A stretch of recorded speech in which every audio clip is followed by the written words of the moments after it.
like what kind of product research services would I recommend?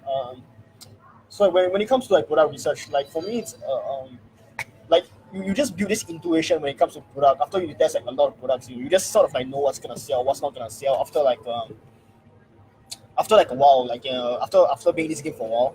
But like I like to use websites like thief.co, AliExpress, Amazon. Sometimes I even use YouTube to like look at videos to see like what kind of products are like trending right now. And I use Facebook a lot as well, just to have a good idea of like have an idea of like what's selling right now. And then what I also do is when I find like a winning product, I'll talk to my supplier and I'll ask my supplier like what kind of products are like selling right now at the moment. Then like I'll try and see whether I'm able to make a good ad creative out of the product that's already selling. And on top of that, I also like use like AliExpress like recommended products like below, like suggested products like below. And then I just see like I just scroll and just see like what kind of products is like somewhat related to the product that I'm looking at right now. And then when I see something that is that looks like sellable, I'll just open a new tab and then I'll do the same thing like pretty much. And then I'll just see like what kind of products I think is worth like putting my money to, worth testing. And based also like on my experience that I have, because like right now I probably tested over like 200 plus products or maybe like 300 products. And so like I just know like I have like a good sort of like an understanding of like what sells and what doesn't sell. So yeah. All right. Yeah,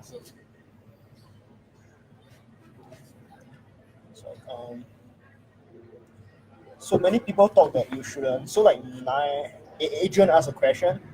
Many people thought that you shouldn't get into this business if you don't have the money to scale. To be honest, about how much money are we talking about if you want to make this seriously in the Right, so I guess you're asking like what's the like starting budget, right?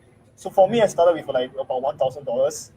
But then like during the point of time, I had like another like income, like another side income. I was like growing Instagram accounts and I was selling Instagram accounts. So I was like making like a little bit of passive income on the side, and I used it to fund my dropshipping business. So I started with like only like a grand. So you started with Instagram influencers? Like I started growing Instagram accounts actually. Like I was growing like accounts, and then like I was selling those accounts, and then I was also like helping like clients to grow their accounts on Instagram. Like I'll talk to them on Facebook, and then I'll post them, and then like I'll help them grow their Instagram accounts, and it's like sell shout outs, that kind of stuff, like affiliate marketing as well, or all sorts of like shit to like try to like make to make a buck. All right, guys. So if you guys have a question for Gary Lim, just leave it all the way to the end. We'll get to it when we get to the Q&A session. But, yeah. Okay. Right, but as of now, right. So for the past week, I'm sure you guys follow my Instagram that I've been polling you guys in terms of what questions you want to ask him. So in terms of the highest voted question that you guys voted for actually is product research with like 76% to like 24% for creating good ad copies, right? So Gary, the question to you is that how do you do proper product research? So like product research for sure is like a very like time consuming thing, like for sure. So like the first thing that like comes to mind when I think of product research is like when I do my product research, I like to have like firstly I'll try to generate as many ideas as possible. I'll look at what is already selling in my store, and I'll see if I'm able to like make what is already selling sell better. So like I might find a product that is already selling, like maybe like this bracelet for example. Then what I can do is I can find like a bracelet, like a similar bracelet with maybe like a better design or a design that is like more niche specific, and then I'll test that kind of like product. So it's really based on like what I think is already selling, and then I will go into the niche. So like if for me like bracelet is right now is selling, then I'll search for like bracelets on like AliExpress or like Amazon or Facebook, and I'll see which one has like a lot of engagement, but it's not being marketed on Facebook right now. So I know that it's not saturated. And then like on top of that, I also like to just like look at trending products, and like I also know like I network with like a lot of like friends, and like they always talk about like what product is selling right now. So I get quite like a good idea of like like what's currently like sort of like trending in the market. But most of the time I find that those products that doesn't work because like those people who sell those products, they scale it up very very fast. Yeah, right. Because it's like my friend who does like 10K, 20, 30K days with like those products, and they tell you like you're selling those products. I mean, they tell me that they're selling those products, and like for me to compete with them, it's like there's like no chance. Shit. Because like they already at such a high skill, like they already saturate the market already. So sure. Yeah. All right, guys. So for those of you just joining, welcome. So Gary just covered his product research method. Now the second question is actually That was so fast. Yeah, usually quite fast because we really got 1 hour here, guys. By the way. yeah. So next question is, how do you do Facebook targeting? So like how I do my Facebook targeting is right now I like to just like segment like a lot of interest. Like for every product that I test, I like to create like 2 like country segments. So at one I'll just like target like the top 4 English speaking countries, which is like United Kingdom, New Zealand, Australia, and like Canada. Right. And then I'll split up into like one segment, and another segment is the US. And then like sometimes I'll test like worldwide as well to see like where I can get like sort of like the sales from. And then like for targeting, it really just like comes down to testing as many like audiences as possible. So like for me, I like to just like if I'm selling like this bracelet, for example, I'll just try it from like so many different angles. Like I might try like bracelet in one like single ad set, and then the next ad set I might try like something like like a bracelet fan page, like people who like really like bracelets. And then I'm also target like celebrities who like who wear like bracelets, like advertise this kind of bracelets. And then I might also like go and try like targeting like bracelets companies, for example. And then that's how I pretty much like do my targeting, just like testing like as many like audiences as possible. Because like when it comes to targeting, it's like especially if you're just like dropshipping with a general store, it's super hard to know like what's gonna convert, especially when you haven't like tapped in a niche, like if you haven't had a good idea of like what is the CPM of your audience and what the audience respond to. So you just really have to like test like a lot of like different audiences. And the more you test, like the more like channels of you to match it with the right ad creative and right product to the right audience with the right ad creative, and then the right product page and a trustworthy website, and like you get and that's how you convert the customer. So basically, you got to do trial and error and then find out what works for you. Yeah, a lot of trial and error. Like targeting is a lot of like just like a lot of different like ad sets, a lot of different audiences. You want to test like as many audiences as you can afford. And then if your budget is not that big, what you want to do is you want to lower like the amount of money you spend in one ad set. So instead of like testing like with $10 per day, you can test with just $5 per day, but with like more ad sets. Okay. So because like this way you're just able to like just try out and see which one like actually converts. Because like different audience like convert like differently for sure. Okay. So you're saying that you target the big 4 countries, which is Australia, Canada, New Zealand, and United Kingdom, with one ad set, and then you target US separately as another ad set. Yeah. Correct? I split them up because like sometimes I find that with like the United Kingdom, like Australia, New Zealand, and like Canada, they give me like different like sale like different metrics. Sometimes they give me like cheaper sales, and sometimes the US give me cheaper sales. So I just like to like split them up and see like where I get like the cheap sales from. And yeah, that's pretty much it. All right, good stuff, man. All right, so the next question we have is, how do you increase conversion rates and how do you increase the average order value of your customer? All right, so like let's start with the conversion rates further. So like I think that's a very good question. So like it all comes down to your marketing. If when you talk about conversion rate, like it really comes down to like your marketing and also because if you have a it's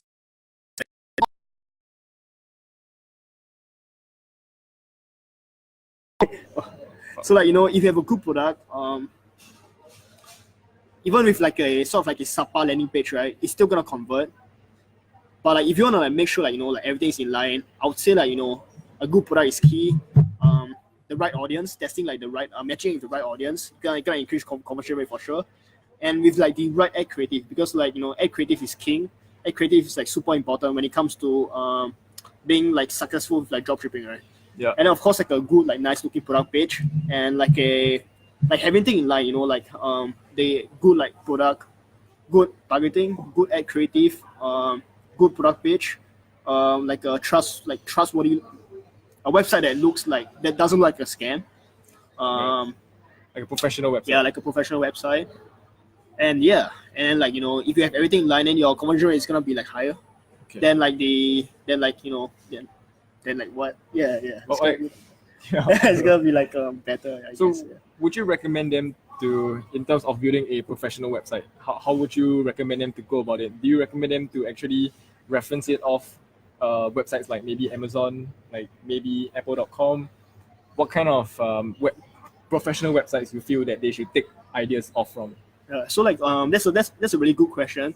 So like to be honest, when I first started out dropshipping, I never really cared about how my website looked like. I only cared about my landing page. But then only recently I started like really like trying to improve my overall like website. And what I do is I actually have some friends who are like super like good with like e-commerce. I have like some friends who are doing 100K days. So I just like show them my website and tell them like ask them like what what would they like help what would they improve on and like you were asking me like what would I what would I reference what would I reference based on, right? Yeah, like professional websites from. Professional websites, right? So I would say a good like starting point would be to reference it off dropshipping stores that are doing very well. So websites like Sugar and Cotton and those big like dropshipping stores. Inspire, Uplift. What's it? Inspire, Uplift. Yeah, like basically like those like dropshipping big dropshipping stores, like those people who are really crushing it. Reference based off like those websites, because like if you reference based off like Amazon, for example, it's gonna be so much more different, because like the way the way they run their business is like so much more different than like the traditional like dropshipping model, right? Yeah. You wanna have like you wanna make sure that whatever like you're referencing based off, it's as like relevant to whatever like you're doing right now. So if you're running a general dropshipping store, you want to reference it off based like a general dropshipping store that's already crushing it. Right. So like like those websites like Sugar and Cotton, like Duke Gadgets, Inspire, Uplift, and like Okay. yeah. What about increasing the average order value of customers? So like if you want to increase the average or order value of customer, what you can do is like very standard stuff like upsells, cross sells, and I would say like upsells for sure is huge. Like for me, I use CP5 one-click upsell, and what it does is basically like after a customer purchase a product, for example, let's say it's this bracelet, then I can upsell them with like this bracelet, and it's after the purchase, so like it doesn't affect the initial purchase. The upsell only happens after the purchase. So here's the thing with like pre-purchase upsells, right? Is like if you upsell them before they even bought the product, they might feel like a little bit like pressure. They might feel like why is this guy like, why is this company trying to make me buy like everything, and then it might ruin like the initial sales process. But then like with post-purchase upsells, it's like so much more powerful, because like you already secured the sale, and then you're asking them to like buy something after the sale. And like I think that's one thing that I used to do to like increase average order value. And I think another thing to like keep in mind is if you want to increase average order value, a lot of it has to do with like the product that you're selling and like the niche you're in. Because like for some like products, people are just gonna buy one. Like for example, if I'm selling like a bracelet, for example, people are gonna buy like 2 or 3 or 4 for like their like their sister, their mother, or like whatever. And like to add on also, like if you want to increase the average order value, you want them to buy more of the same products. In your ad creative, you can tell them like like what I've been like experimenting like recently as well is in my ad creative, I just tell them like moms worldwide have been buying this for themselves and their son, for example, and their kids. That's what I use in my ad creative. And I find that like people they tend to buy like more than one of the unit that I'm trying to sell. So like you can experiment that in like your ad copy as well, like or your ad creative, or even like in your product page description. You can tell them like it's a great gift, and as long as it makes sense, for them to buy like another unit of the product for their friends or like for whatever like for whatever they intend to do with like that product. Right. So I think a lot of it has to do with like product and the way like you brand the product. Okay. So like what are these apps that you would recommend for a pre-purchase upsell and an in-cart upsell and like the post-purchase upsell? What kind of like the top 3 best apps that a beginner in Shopify can use for their stores? Like for me, like I'm a minimalist, like when it comes to like these kind of things, because like you don't want to have like so many apps in your store. And if you have a lot of apps in your store, chances are some apps, they're gonna steal data, they're gonna make your website slower, and they're just gonna like fuck things up in general. So you want to have as little apps as possible, but still generating the same kind of outcome, or if not like better. So like for me, I just use like CP5 one-click upsell, and I find that it works great. And it accrues for about like 13 or 14% of my total revenue. I have no complaints, and that's all I use for my upsell. I don't like I don't use like other upsell apps, because I know that if I use like other stuff, it's gonna mess with like the way things are going right now. Right. Yeah, that makes sense. Okay. So the next question that people has is how do you scale ads? Oh yeah, so like right now, like how I scale ads is for sure it's like by duplicating, by like doubling the budget. So for the first thing is, before we scale an ad, is we want to test the audience. So I'll just test as many interests as possible. And I find that, if the product overall, if the campaign is working, I will like duplicate the budget like from $6 into $15, and then from $15 into $30 if it still works, and then from $30 to 60, and then 120, and then 240. And then on top of that, I'll test like a ton of like other interest in the audience. Not really like interest in the audience, but other interest in the campaign, to see like where I can get like cheaper sales from, and to like overall like scale it horizontally as well as like vertically when it comes to like by increasing the budget. Then from $240 like dollars onwards, right? It's like after that you can try like with manual bidding and like different kind of stuff, because like what I find is with Facebook ads as well, after you reaches about like $240 with auto bid, it kind of get like a little bit like unstable, if you will. Like it's better to like do like manual bids at like $1,000 per day, or like stuff like that. Yeah. And like lifetime budget is working quite well right now as well for like scaling like aggressively. Alright. So when you say you increase budget from $6 to $15 to $25 or something like that, right? $30, yeah. $30, right? So do you actually increase the budget at 12 a.m. or do you duplicate it into the higher budget? Yeah, duplicate the higher budget. Then do you keep the asset that is has the lower budget? Yeah, as long as it's making me sales, right? I don't care if it's overlapping or what. Yeah. Okay. And because like the thing, when it's at such a low budget, it's not gonna overlap, because like the spend is just like so low, like it's not gonna overlap. Awesome. You should only worry about overlapping when like you have an audience size of like 100K and you're spending like like $300 a day on like the ad set. Right. Yeah, then you should worry about overlap. But then if you have an audience that's like 2M plus, and then you're spending like $50 a day, like you shouldn't be worried about overlap at all. Yeah. At least that's my take on it. So like most people right now, like as long as they feel that there's two ad sets targeting literally the same person, no matter what audience size, they're always afraid that there's going to be some sort of overlapping there. Yeah, if they are spending like $1,000 a day on one ad set, then they should be worried. Otherwise, like if the audience size is like big enough and you're not spending like that much relative to the audience size, it's we shouldn't really be worried about. And a good like guideline to use is like if you have an audience that is like at 1 million, like your audience size is 1 million. Yeah. You should only really be worried about overlap when you're like scaling beyond like $500 per day. Yeah, I think that's quite like a good like guideline stuff. Okay. Yeah. So if you are not running ad sets at like $500 per day, you shouldn't really be worried about like overlapping. Yeah. All right, guys. So if Gary has been giving you value, just leave a thumbs up. Yeah, leave a thumbs up. Yeah, like share this video, like share this with your friends, share this with your mom, share this with like like whatever. Right. So this video is going to be like 1 hour. Anyways, it's been 1 hour already. No, it's like 25 minutes. Cool. All right, so we do have some other questions as well. So the next one, the question is, how do you actually create attractive, good copies without having to spend money on freelancers and outsourcing it? So basically, trying to go as budget-free as you can while creating the best attractive ad copy that you can. You mean ad creative? Ad creative, yeah. Without sourcing freelancers. So like so you really have to learn about like creating like good videos. A good place to like start from is to like look at like media pages, like pages like I11 by Howlers, and pages like like Unilets, and like those are basically big like media companies on Facebook, right? You want to spy on their pages and look at what kind of videos they're producing, because those like those videos that they make are like the highest engaging kind of videos, and they spend like a lot of money like creating those videos. That means like they know like how to make people engage with like their videos, and then like sort of like grab inspiration like from here and there, and look at what kind of like ads people are running, and then like see how they structure the ad creative and see like what's working, and then like test it on your own. Create like some sort of like a formula for yourself, and then like just like improve it as you go, as you move on. Right. So just keep in mind, guys, that like the top e-com dropshipping stores, right?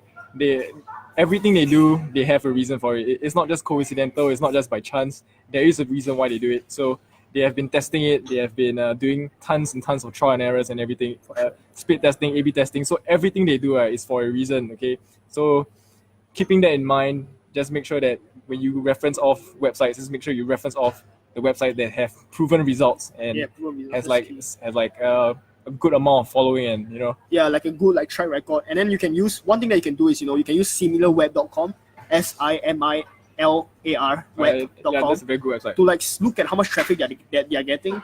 And if they're not getting at least 100K traffic to their website a month, like don't reference off their website, because they're probably not like not a good marketer to begin with. You only want to reference off like websites that has like they are making money. So yeah.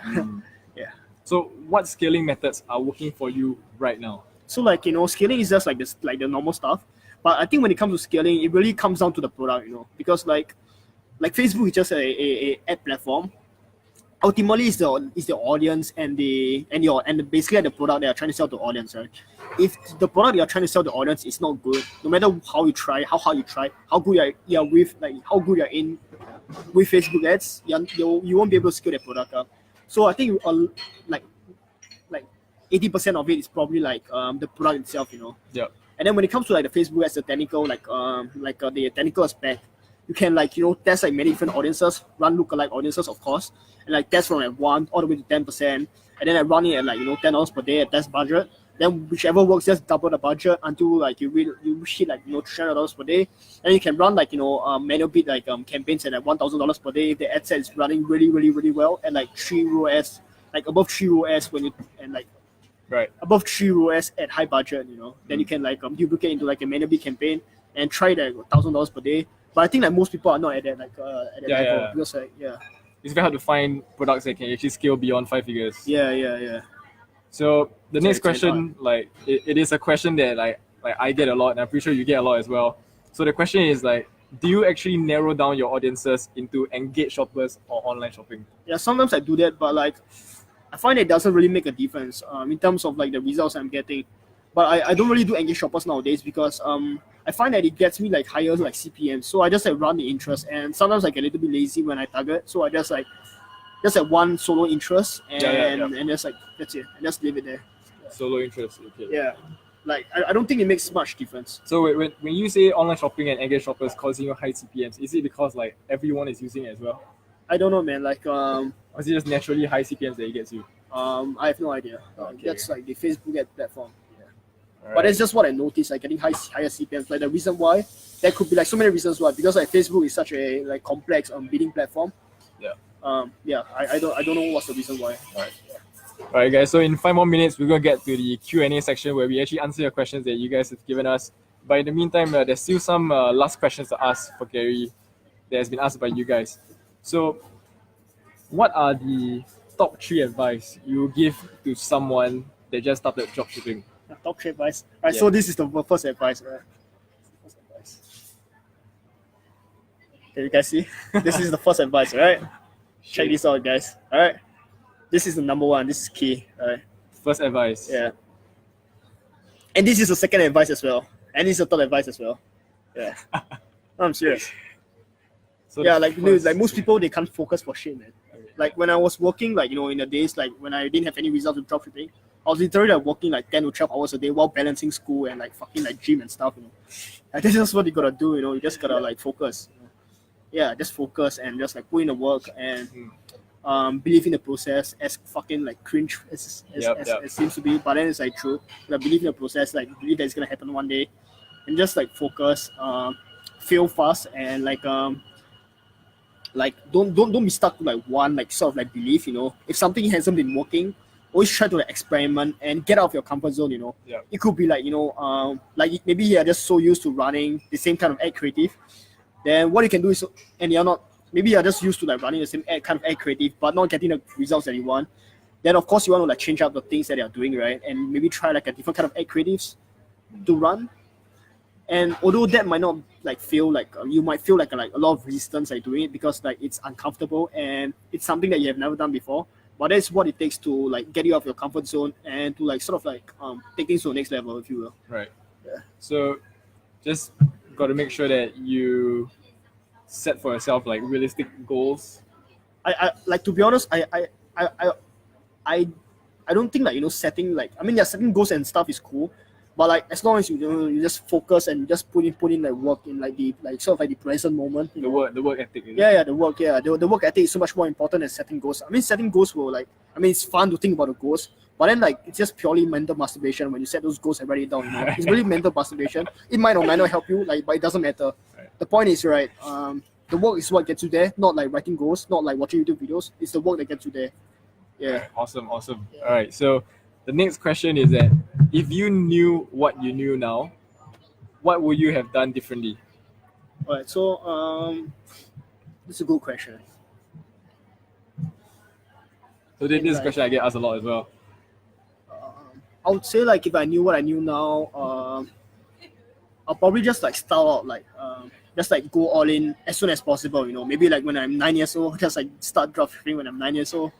Yeah, like to start earlier, but like to be honest, I wouldn't like change a thing that I've done because like overall it's just the process, right? Like it's really about like enjoying the process because like this is gonna get like quite like philosophical and like life as well. Right.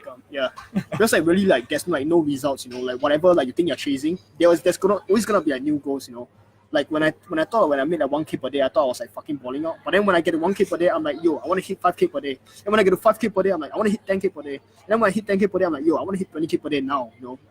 There's no end. You're always like chasing something. So ultimately, it's about like enjoying the process and learning to like just accept things as it is. Yes. Yeah. Yeah, and just being okay with where you are right now. And I think really that's huge, right? Just being okay with where you are right now in life. But then having an intention to like move forward and become better. Because ultimately you're always gonna want more. Like that's just like human nature and human desire. Yeah. That's very true. Yeah. All right, so we're gonna get to the Q&A question. And there's a lot of questions here. Okay, so we're gonna go from the top.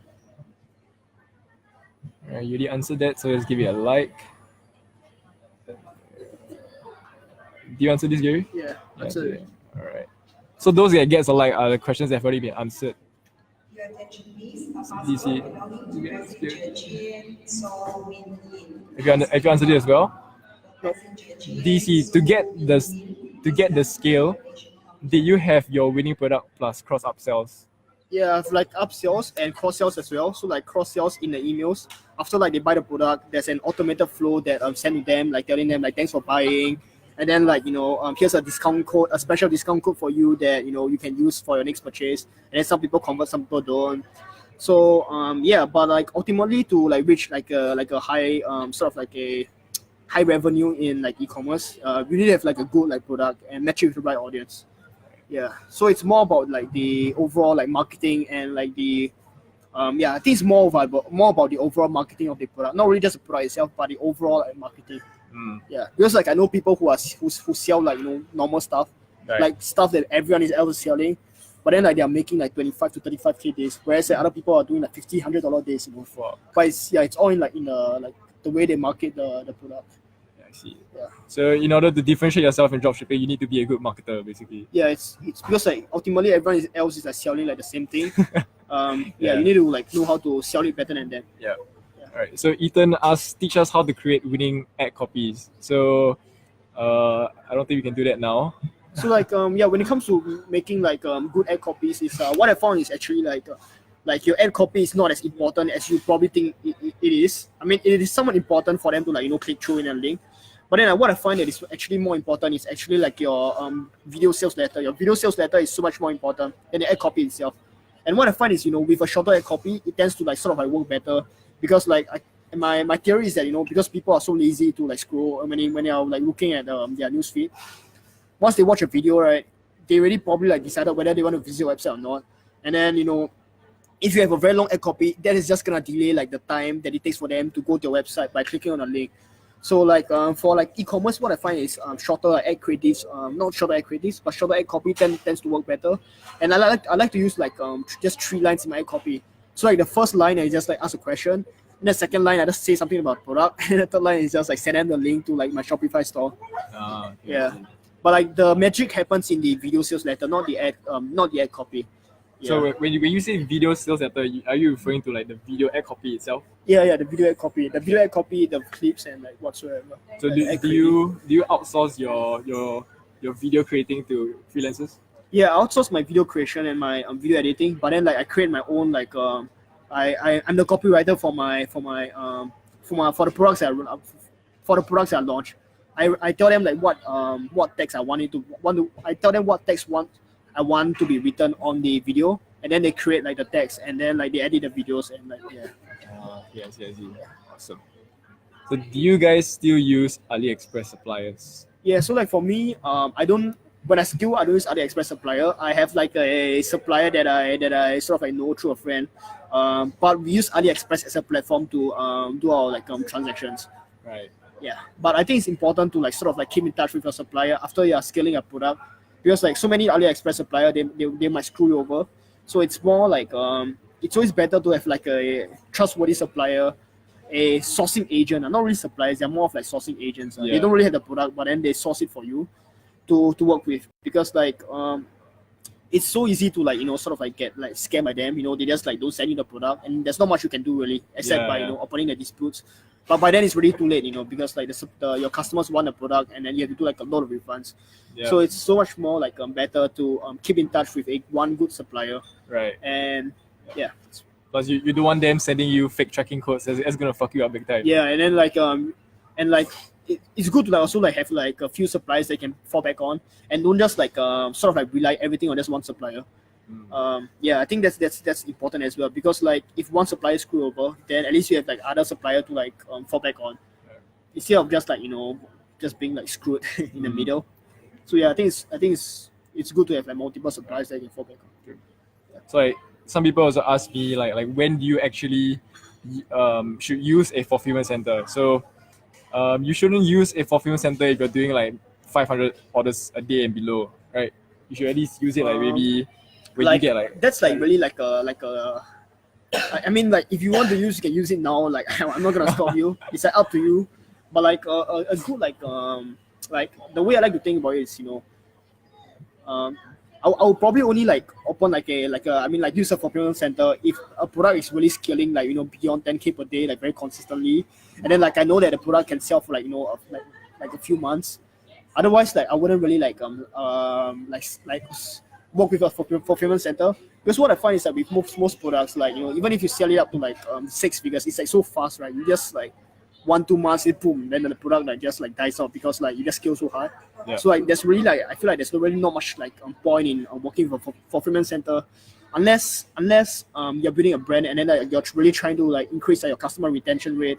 You're trying to get them to like come back to your store, and you're trying to like build like a long-term business out of like the product you're trying to sell, which of course like what we should all aim for. But then like if you're drop shipping, and then like right now you're just working on your general store, you're trying to build a capital, there's really like not much. I think there's really not much like a point in working with a fulfillment center, unless you're transitioning into like moving on into like building like a long-term brand, and you want like to increase your customer retention rate and all those side factors. Very true. All right, so the next question by Satvik Gupta. As a beginner, would you suggest me to use Instagram influencers or Facebook ads? Facebook ads. Right, so you heard it from the man himself. Always Facebook ads for beginners. Then when would you actually decide to go into Instagram influencers?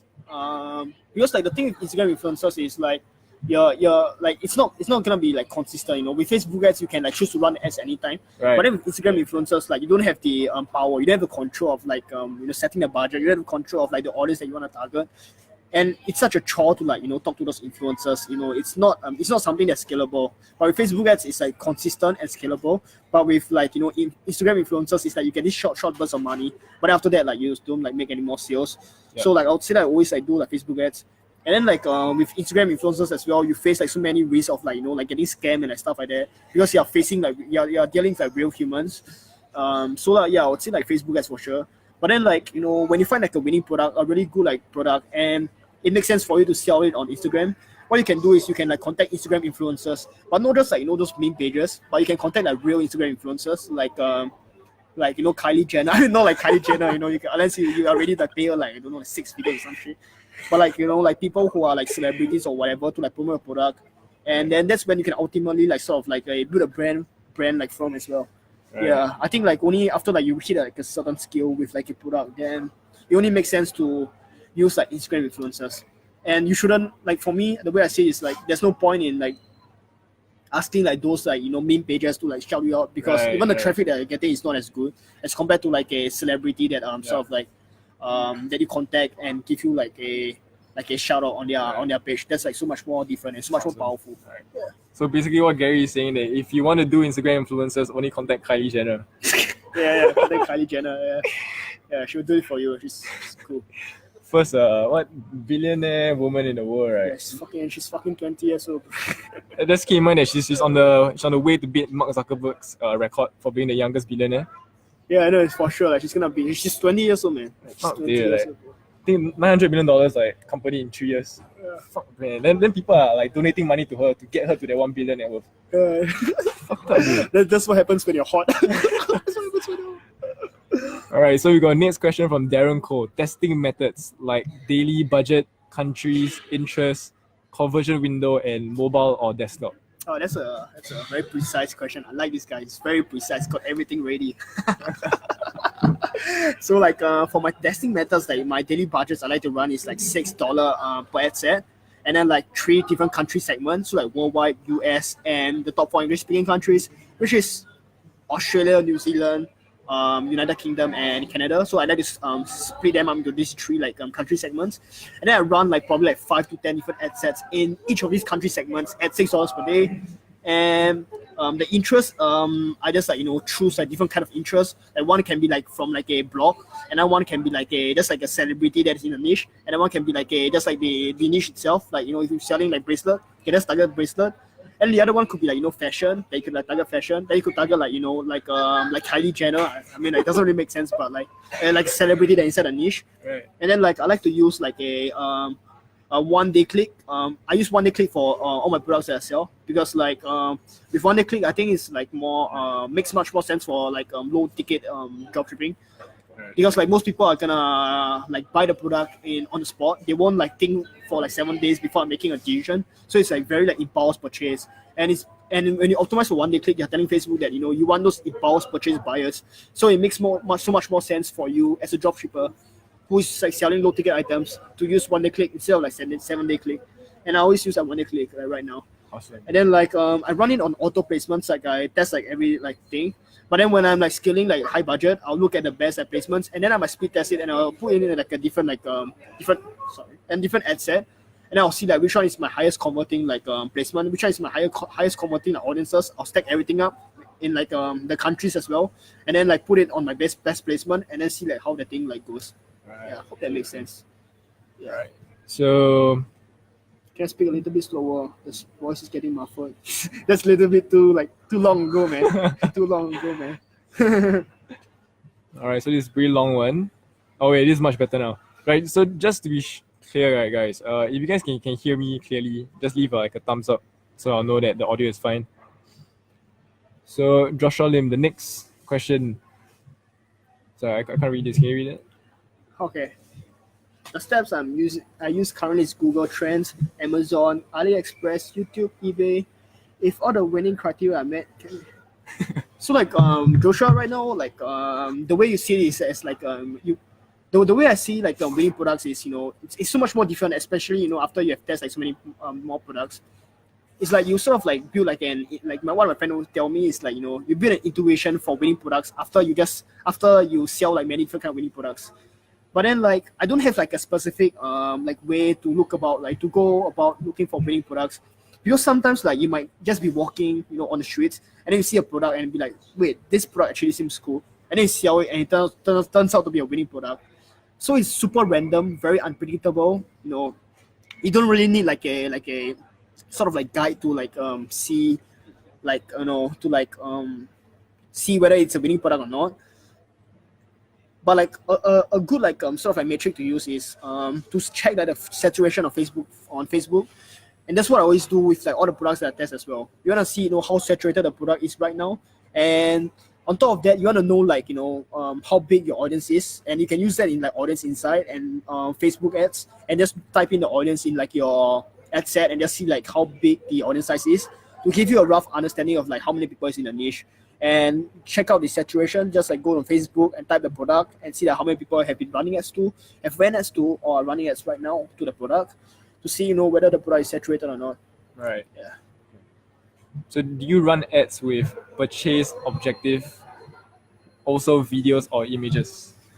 I right now only test like video ads. All my ads is on purchase objective, and it always been that way. Because like, I mean, like, why do you want to test like view content like add to cart? Those is just like a waste of time, I feel. And yeah, you're optimizing for add to cart. Like, why you want to optimize for add to cart, bro? Like, you want people to purchase, bro. Like, it doesn't make sense for me.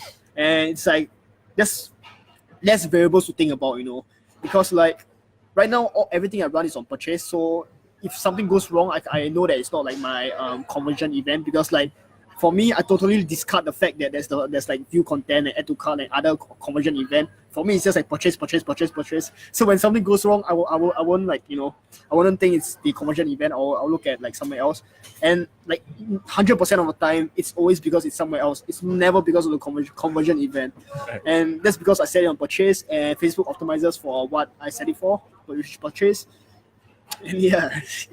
So it's just one less thing to worry about. Yeah, it's one less thing to worry about, and then like you get better results as well. So it's a win-win situation. And like common sense is not common, right? So why would you actually want to have your customers view your content or like just add to cart? You want them to buy, man. And there's no point in like optimizing for add to carts and view content, right? Just go straight into purchase, guys.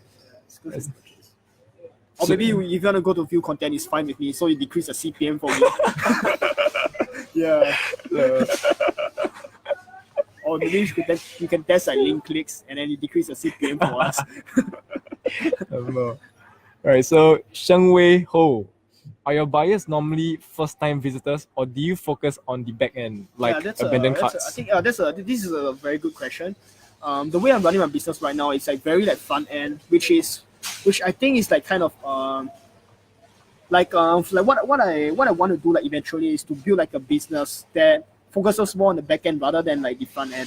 But right now with my dropshipping store, it's like a lot of like front end traffic. It's like a lot of impulse purchase. But like eventually I want to get into like focusing more on like building our audience, building our brand, and then like focusing more on the back end, because that's where like the profit margin is at. That's where like you can really make a lot of money. Because you're getting free traffic, you're using free traffic from your email list, from your audiences in like Facebook, and that's where like you get the highest return of investment. So would you recommend them to focus on building up proper abandoned cart emails, proper email campaigns? What would you recommend to do?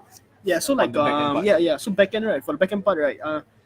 Set up like your DPA, like dynamic product ads, dynamic product retargeting, and then like get your automated campaigns like set up, like your email automated campaigns. Because like right now my emails are like 12% of my revenue, like those automated flows without me doing anything. Every single month is like accrues about like 12% of my revenue. That's a lot. Yeah, so yeah, actually that's quite a lot. That's a lot. So like emails is like it's kind of important. So yeah, get an automated flow set up, and then like DPA, your DPA ads, and then like your for your winning products, set up like your retargeting campaign as well, like on manually, so that we can get like better results with it.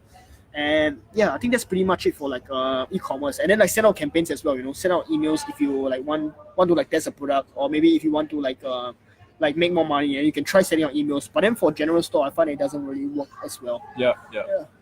Because general store is hard to target like one product because you got so many products. And it takes so much time to segment the product. It's just horrible. I'm just like, screw this. I'd rather not like make those extra money from emails. Like it's just so like so set up the automated flows. Right. The automated flows is key. So how do you improve the quality of your images? Oh yeah, as in like quality of images. Are you referring to like the image ads, or? I think what it means is like maybe product product images. Right. Yeah, so like get better quality images, use better quality images, find better suppliers where you can grab like better like images from. What I like to do is on AliExpress, I like to pull up like the many different kind of like suppliers for the same product, so I can see like which supplier has like the best images, and then I just use that for my store. And then of course you want to use the best images for your store. You don't want to use like crappy images, half-ass like images. You want to use the best images.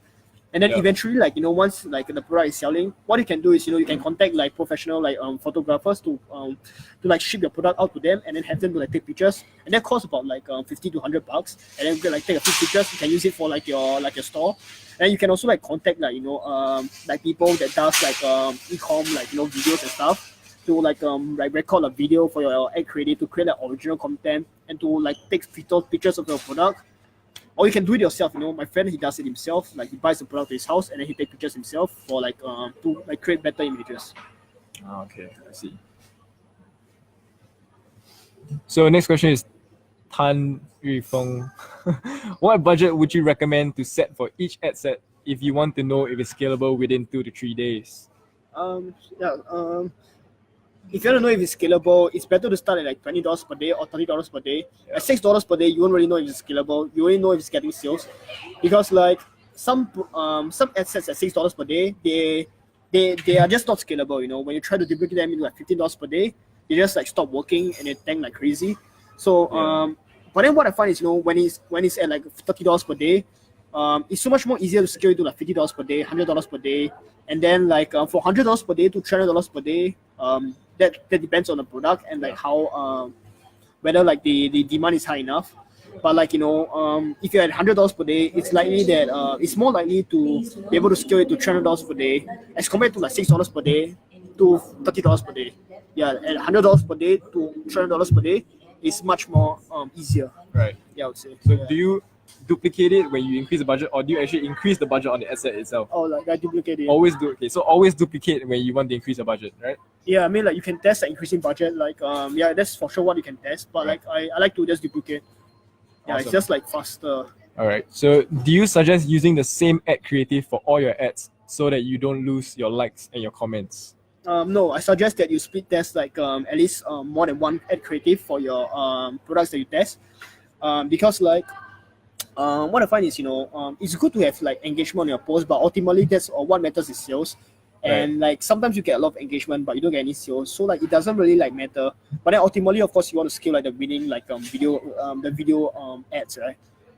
So like but if you're worried that if you're not able to like get enough likes and comments to like the different ad creatives that you're testing, you can run like a worldwide campaign, like a worldwide PPE campaign, and you just run like a shit ton of traffic to your ads, and then like you'll be able to like increase the comments by like a ton. Right. Yeah, so you don't really have to worry about like engagement. Ultimately, what you want to look for is sales. Don't really worry about like like the social proof and stuff. Although it's somewhat like helps, but then why do I do it? Oh no, I didn't do it. Oh. Did I actually? Oh, hell, never mind. Right, But like ultimately like what you want to look for is sales, not like likes and like All right. So next question, Nick Chow, yo bro, and I know you. What are your approaches to reduce CPM? If you use worldwide audience, CPM is so low, but you get poorer countries viewing your products and no purchase. So should I use PPE to get more engagement, then do purchase so it lowers the CPM? So like firstly, you to understand like how CPM works, and like how the Facebook like auction like works when it comes to like CPM. So like Facebook rewards you if you have like a better better like ad creative, and if the ad that you are running is relevant to the audience that you are targeting. So yeah, so a lot of it has to do with like ad creative and like your landing page as well. Yeah. So if you have like a good landing page, the bounce rate is low. You have a good ad creative and like you're targeting the right audience. Like so like your CPM should be like, that's how you can decrease the CPM. And of course, like by running like engagement ads to it as well, because like when you increase like the amount of likes, I mean like when a post has more likes and more comments, your CPMs will be lower as compared to like a new ad with the same like video and the same ad copy. The one with the social proof will always get like lower CPMs because Facebook thinks that the ad is performing better because it has more like comments, and then they'll reward you by giving you a lower cost. But ultimately, it comes down to like ad creative, how engaging your ad is, whether your audience is clicking through, the relevant score, your bounce rate of your website. So basically, what your audience do on the website. If your audience buy on your website very often, then you're gonna get like relatively like lower CPMs as compared to like if your audience doesn't buy the website. So yeah, CPMs, I think I pretty much covered like what so they need to know. If you want to reduce CPM, just make sure that your targeting is correct. Make sure that the ad copy that you're Add creative is key. So add creative, to make sure that like the targeting that you are, the audience that you are targeting is actually like on point. It actually makes sense. It's actually relevant. And then And like your landing page as well. Like yeah. you have a good like landing page, low bounce rate. Low bounce So rate, people don't just click away after they go to your website. oh yeah, and make sure that your website loads fast, guys. Yeah, That's and then fucking like important. high converting website, you have all the elements in place, and I have a video on that. Like if like I think that's really a video topic for another day. So if you guys want to know like how to make a high converting website, check out my YouTube channel. Just go on youtube.com and type in Gary Lim. You'll be able to find my YouTube channel and then subscribe and then watch like my latest video. I'm uploading another one later. Awesome, man, guys. Yeah. Check out his channel, Gary Lim. Yeah, I mean, later you can just like put the link there. All right. Just answer the questions first. So we have the next question, which is by Nair Adrian. What parts will you outsource if you were starting them from scratch in order to grow faster? Yeah, this is a very good question. It shows that like you're in the like right kind of like mindset. So like the things that are outsourced firstly is like video editing. Because video editing takes a lot of time, and for me like I'm not good in video editing. You know, like it takes me like 2 hours to make a video, and my video might not even be the best. And then what I like do is I like to outsource my video ads. And then of course like you want to outsource like order fulfillment, and of course you want to outsource like email like support as well. Because like email support like it's just a pain in the ass. Like you get a lot of customers asking for their product, and then it sort of like puts you in like the negative like frame of mind. And I think like Tristan like on YouTube talked about it, which is like so true. Kind of like makes you a little bit negative, and you'll be like all this like because like everyone is just asking for like their product, and so you want to outsource that as soon as possible. I'll say like emails first, and then like email, order fulfillment, and then like your video editing. Yeah, your video ad creation. Yeah. So these are the 3 most important things to outsource. Yeah. First, right? Yeah, like emails, order fulfillment, and the video creations. Yeah. So another question by JV Pro: should I start if I only have Stripe, no PayPal? I heard dropshipping isn't allowed from Stripe. Wow, you're gonna have a tough time, man. Like I don't know how you're gonna do dropshipping if you don't have like PayPal. Yeah. I don't know anyone that like only runs Stripe. Yeah, without PayPal, your conversion rate is just gonna be like so fucking low. Yeah. But like I think it's different to some people because PayPal is not allowed in every country. You know what I mean? So, yeah. So I mean like Stripe. Yeah. If you can't use PayPal, there's no other choice. So you can just call them, ask them why. Yeah, but like if you like ultimately you want to find like a way around it, like I shouldn't be talking like telling you guys this, but then like maybe like create like a like do whatever it takes, create a new like PayPal account, like find a way to treat their system, because like PayPal ultimately really increases conversion rate by quite a lot. So like you want to try like you want to try to do anything to be able to like use PayPal, yeah. What's that? It's gonna see you. What is that? This is a bit lagging. Yeah.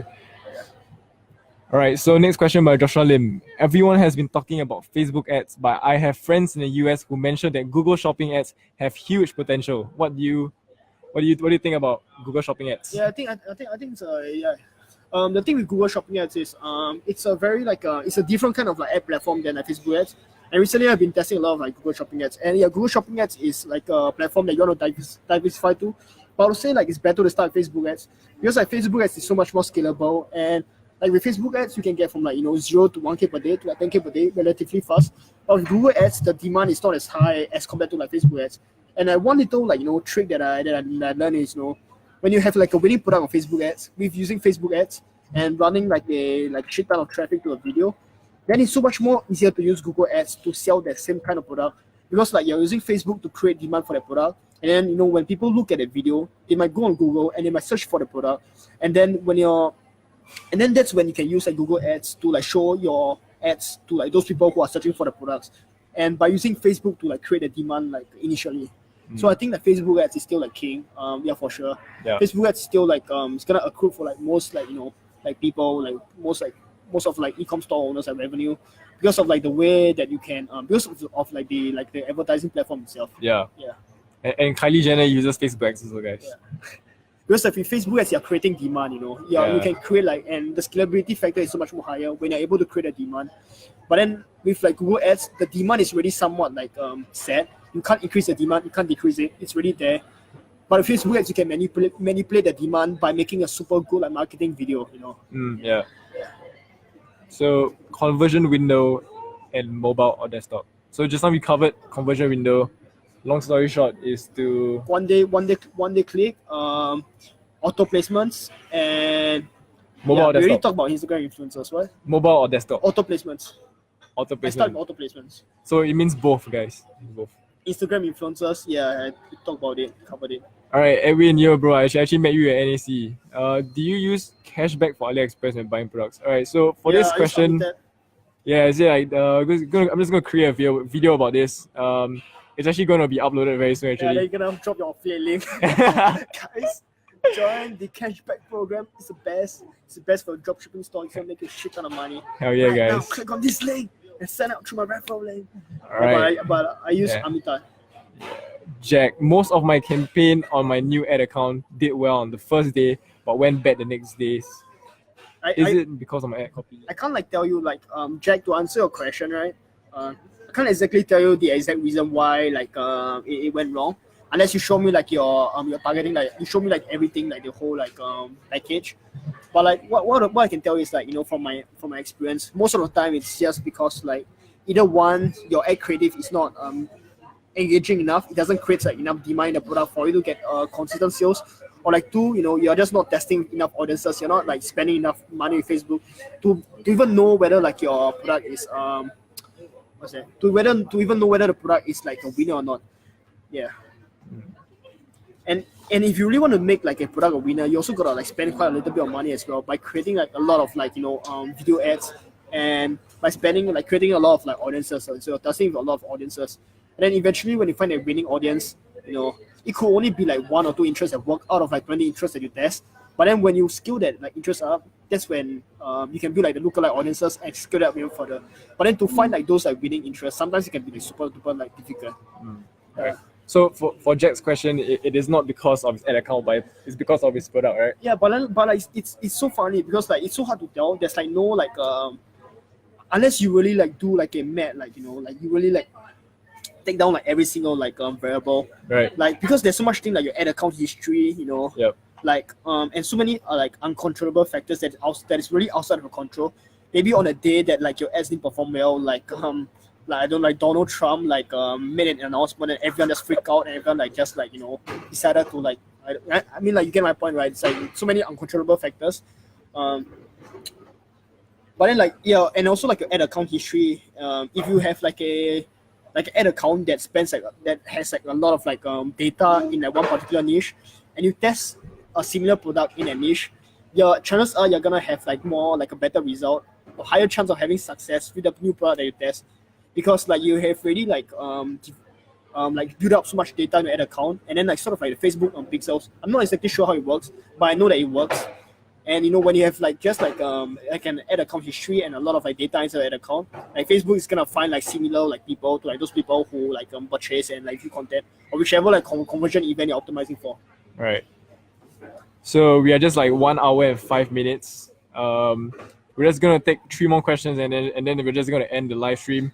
So if you guys want to catch like the live stream replay, right, you'll be uploaded on my YouTube channel a week after, and then after editing and everything, and then you can catch the replay from there. But the last 3 questions, let's see what we have. All right, so Adrian asks, how many VAs do you hire for your business and what is your budget for them? How many VAs? Yeah. What was the question? How many VAs do you have and how much do you actually pay them? Oh, like that's something that you gotta figure out yourself. Like I'm not gonna tell you how many VAs I have, but I can tell you like you can like hire like one for like your video editor, video editing. It really depends on like how comfortable you are with the hiring then. And then like I would say like the standard rate for like order fulfillment is like $4 an hour, $5 an hour. Yeah. Also depends on like how much like I mean I got some friends who pay their VAs like $8 an hour, like $10 an hour. Like some even like they pay them like money like $1,000 a month. So it really like comes down to the quality that you're getting. the value that you think they are able to bring to your team. Right. Because it's so subjective, like pay Yeah. is so subjective. It's really subjective. It's not something that I can tell you but to like a basic guideline is to like a standard guideline is to start at like $4 an hour or $5 an hour for your order fulfillment guy and for your email like support guy. Yeah. Yeah, I think that's like basic kind of like guideline. Currently, I'm paying my VA, customer service and order fulfillment, one lady, at $3 an hour on Upwork. Yeah, that's it. So like, But I don't really like to pay them like so low as well, because sometimes I just feel like feel better. not really feel bad, like because you get what you pay for. Yeah, okay, that's very true. So like there's like tons of freelancing websites like Yeah, I mean, I Fiverr. kind of feel bad as well. So you got tons of freelancing websites like Fiverr, online.ph, Upwork. Upwork.com is like I think what we all use. Yeah, so You go on Facebook and search for like these Yeah. people, like they were. so just do Upwork, guys. It's the recommended platform for freelancers. You Just got telling them what they want to hear. you got the affiliate link, bro.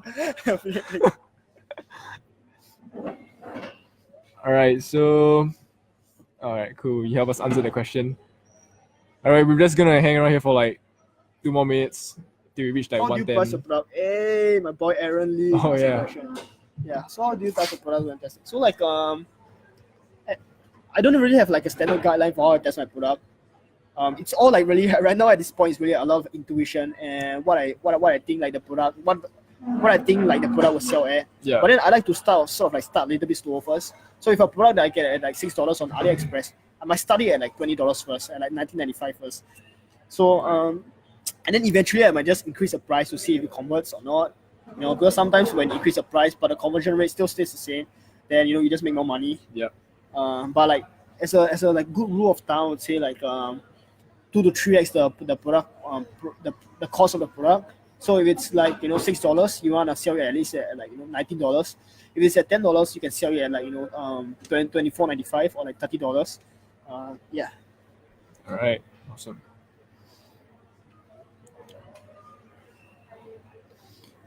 Uma asks, do I scale like $6 to $100 or 20% every day? It's your life, your choice, man. Like it's your life. You do whatever you want. I can't tell you what to do. But like to sort of like recap. So I never you go go from from- $6 to $100 per day, because like at $6 per day, it doesn't mean that it's gonna work at scale. At $6 per day means that it's just getting sales and that's it. And I would duplicate to like $15 per day, and then like from 15 to like 30, to 30 to 60, 60 to 120.